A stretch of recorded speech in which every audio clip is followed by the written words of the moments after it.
Hello dear परीक्षार्थी, कैसे हो आप सभी। आई होप कि सभी लोग बहुत ही अच्छे होंगे। सीटेट की बहुत ही ज़बरदस्त तरीके से आप लोग तैयारी कर रहे होंगे। गाइस, आप लोग जैसा कि थंबनेल में देख रहे होंगे कि आज हम लोग सीटेट के क्वेश्चंस को सॉल्व करने वाले हैं। स्पेशली सीटेट में जो जूनियर में क्वेश्चंस आते हैं, यानी कि 6 to 8। देखिए, अब हमारे पास टाइम बहुत कम रह चुका है क्योंकि आपका एग्ज़ाम जुलाई में होना है, तो उसको टारगेट करते हुए आज हम लोग सीटेट के चुनिंदा क्वेश्चंस को लेके आए हैं, ताकि यहाँ से भी अगर आप क्वेश्चंस सॉल्व करते हैं, टॉप 50 क्वेश्चंस भी सॉल्व करते हैं, तो यहाँ से आपको हूबहू एग्ज़ाम्स में देखने को ऐसे ही क्वेश्चंस मिलेंगे।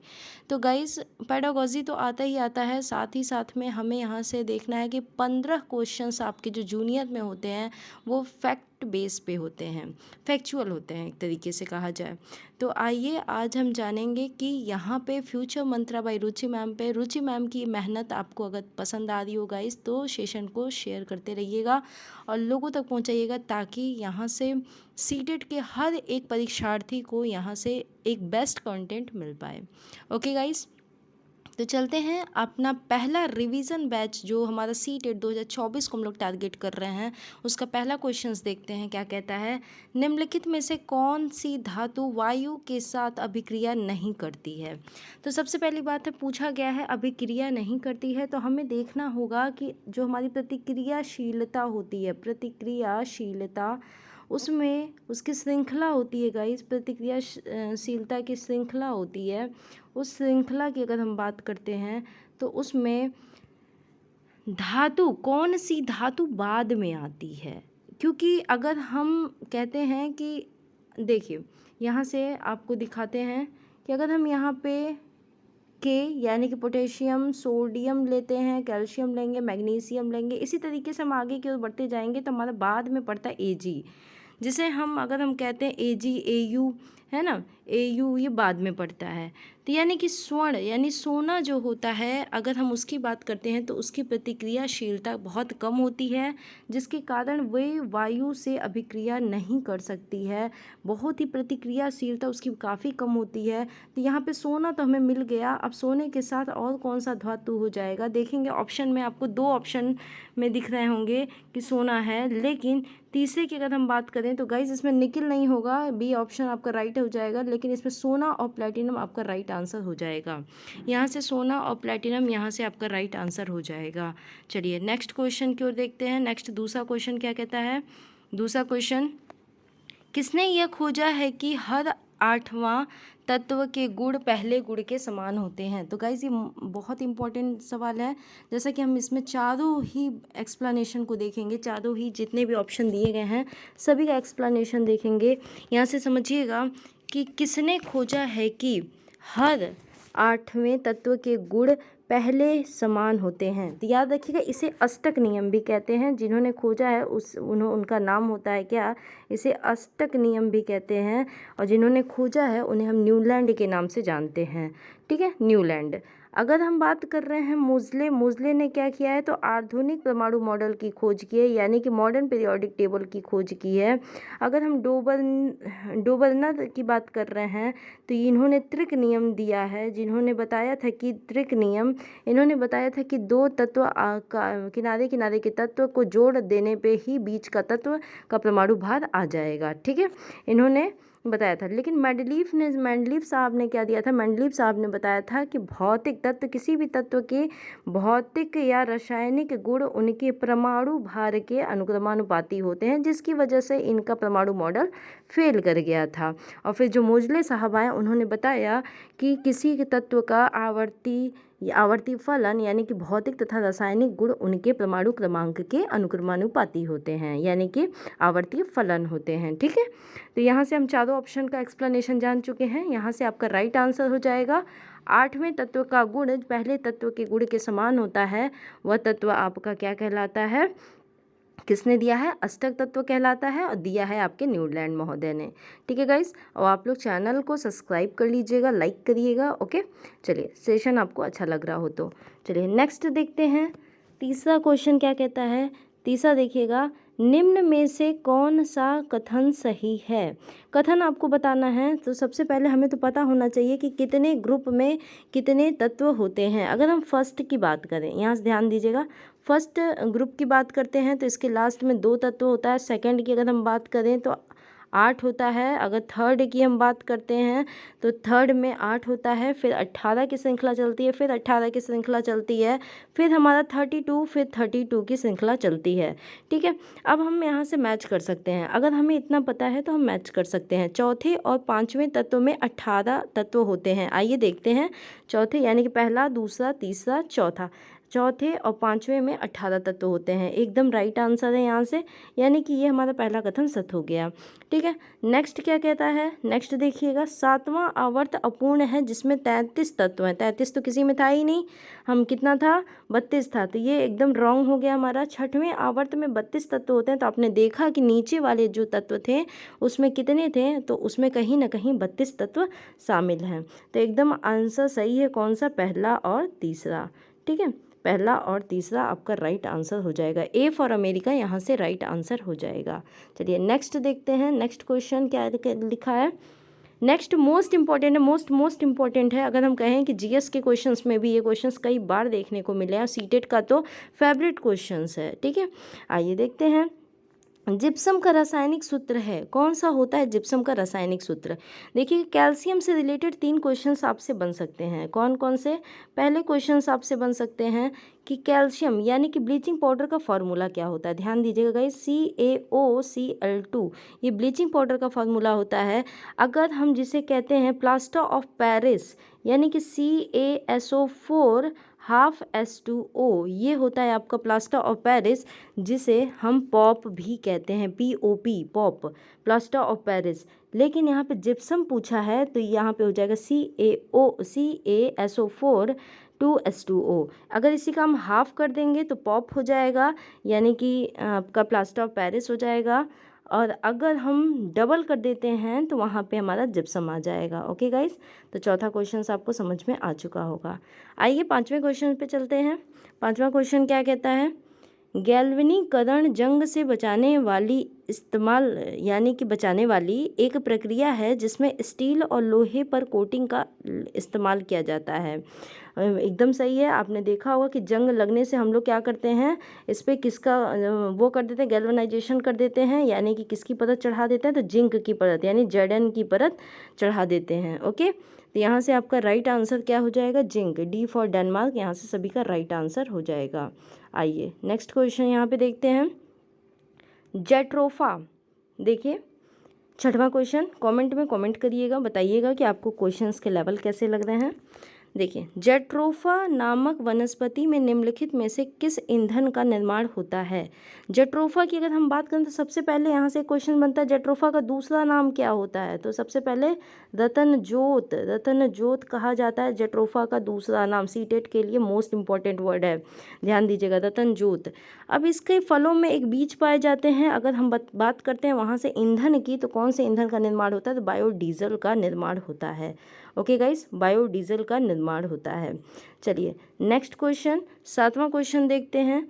एक घरेलू सिलेंडर, गैस सिलेंडर, LPG यानी कि LPG का full form liquefied petroleum gas, इसको भी याद रखिएगा, कभी कभी पूछ लिया जाता है कि LPG का फुल फॉर्म क्या है। तो लिक्विफाइड पेट्रोलियम गैस में संग्रहित की जाती है किस अवस्था में? आपने जो देखा होगा अपने घर में सिलेंडर, वो किस अवस्था में होता है इसमें भरा हुआ, उसके लिए बताइएगा। तो हमारे पास अगर हम बात करते हैं तो आपने देखा होगा वो क्या क्या भरा होता है। जैसे हम मेथेन की बात करें, एथेन की बात, आप फार्मूला C2H4 हो गया, C3H8 हो गया, C4H10 हो गया। तो यानी कि 2 चीज़ें आपके पास मिल गई, प्रोपेन और ब्यूटेन, यह तरल अवस्था में पाई जाती हैं। तो C फॉर चंद्रा यहाँ पे आपका राइट आंसर हो जाएगा। ठीक है, चलिए चंद्रा कोचिंग के भी नाम ले लेना चाहिए ना एक बार, ज़रूरी है भाई, हैं? किसी भी चीज़ों का हम लोग किसी से कोई दिक्कत नहीं है हमें, हम तो नाम ले ही सकते हैं, है ना। चलिए ठीक है, आप लोग वीडियो को आगे देखिए। चलिए C फॉर चेन्नई भी कर सकते हैं, जो हमारा फेवरेट वर्ड है। ठीक है, चलिए नेक्स्ट देखते हैं। 8वां देखते हैं, रसोई गैस के रिसाव का आसानी से पता लगाया जा सकता है हवा में प्रसार करके। कौन सी हवा में प्रसार करके आसानी से पता लगाया जा सकता है? तो गाइस ध्यान से समझिएगा। अगर हम बात करते हैं, उसमें एक दुर्गंध आती है, एक दुर्गंध, कई बार पूछा जाता है कि दुर्गंध युक्त होती है तो क्यों होती है, उसमें पाया जाता है इथाइल मरकैप्टॉन। इथाइल मरकैप्टॉन यानी सी फॉर डेनमार्क, ये मोस्ट इंपॉर्टेंट है, ये आपके क्वेश्चंस देखने को भी मिल सकते हैं। रसोई गैस के रिसाव का आसानी से पता लगाया जा सकता है इथाइल मरकैप्टॉन के दौरान, क्योंकि वहाँ पे एक दुर्गंध, एक स्मेल आता है। ठीक है। जब एक धातु पानी के साथ अभिक्रिया करती है तो कौन सी गैस निकलती है? ये क्वेश्चंस को आप सॉल्व भी कर सकते हैं और साथ ही साथ इसकी अभिक्रिया अगर हम लोग करते हैं तो यहाँ से भी आपको आ जाएगा। जैसे अगर हम बात करते हैं कि एक धातु की अगर हम बात करते हैं तो धातु अगर यहाँ पे आप ले लिए Na और अभिक्रिया करना है H2O से, क्या आता है आपके आगे, आप अभिक्रिया करके देख सकते हैं NaOH प्लस H2, यानी कि हाइड्रोजन गैस हमारा क्या होता है, बाहर निकलता है। चलिए नेक्स्ट क्वेश्चन, नेक्स्ट यानी 10वां क्वेश्चन देखते हैं। चिकित्सा के क्षेत्र में समस्याओं के अनुसंधान के लिए जाने वाले पराश्रव्य ध्वनि उपकरणों के कार्य करने की आवृत्ति कितनी होती है? यहाँ पे पूछा गया है कि आवृत्ति कितनी होती है पराश्रव्य ध्वनि की।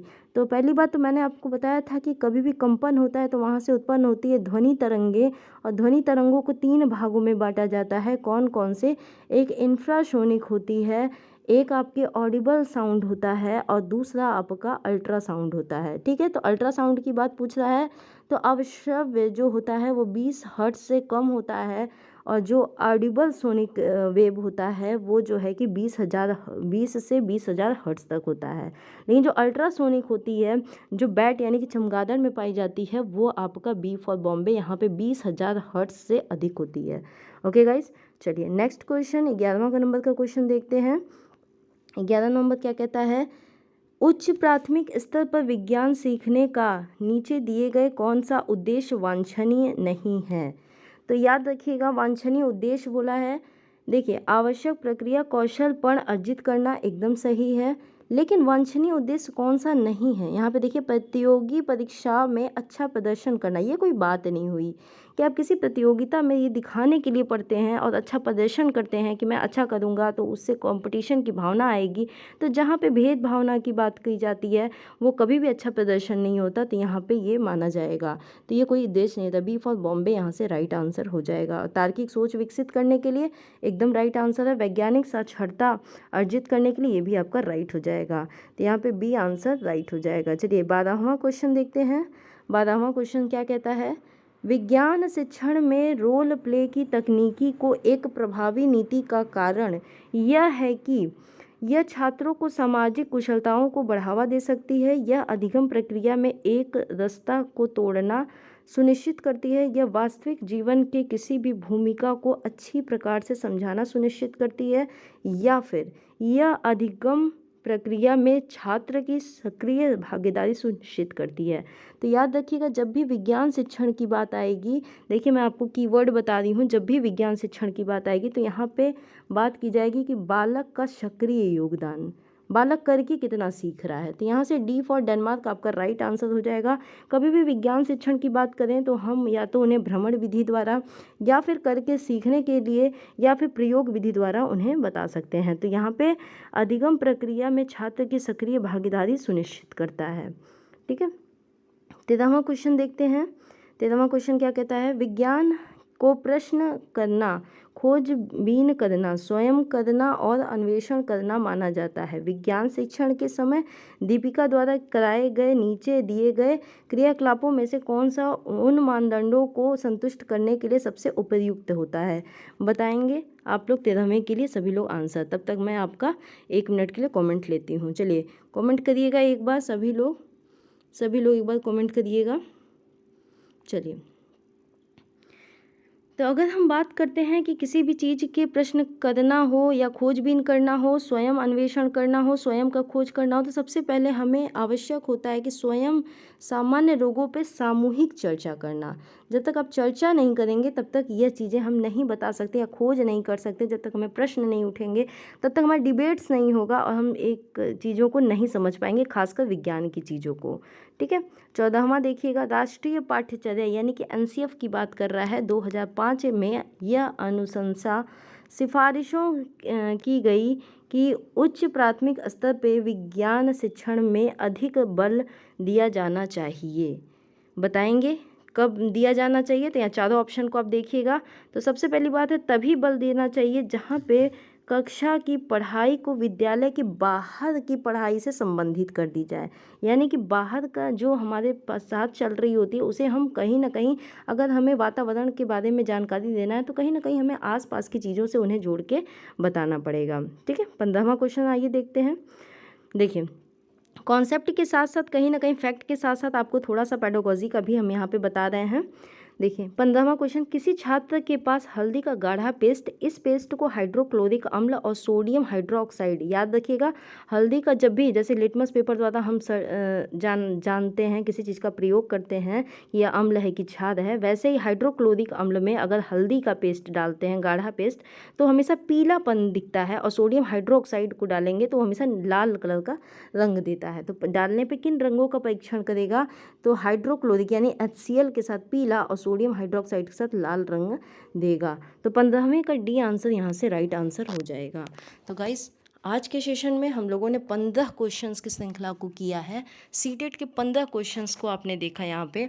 बताइएगा सेशन कैसा लग रहा है गाइस। इसी तरीके से सीटेट के अच्छे से अच्छे क्वेश्चंस, इवन कि EVS के भी क्वेश्चंस हम आपके लिए लाएंगे।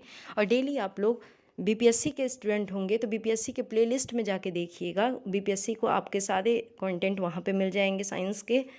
अगर आप लोग सीटेट के एग्ज़ाम्स की तैयारी कर रहे होंगे तो सीटेट का आपको इसकी प्लेलिस्ट में, सीटेट की प्लेलिस्ट में मिल जाएगा। तो गाइस, फ्यूचर मंत्रा बाय रुचि मैम पे आप लोग क्या करिए, सब्सक्राइब कर लीजिए ताकि आपको नोटिफिकेशन टाइम टू टाइम मिलता रहे।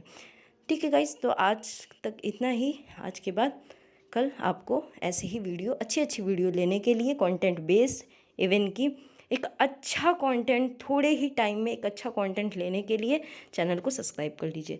Thank you so much guys. जय हिंद क्लास।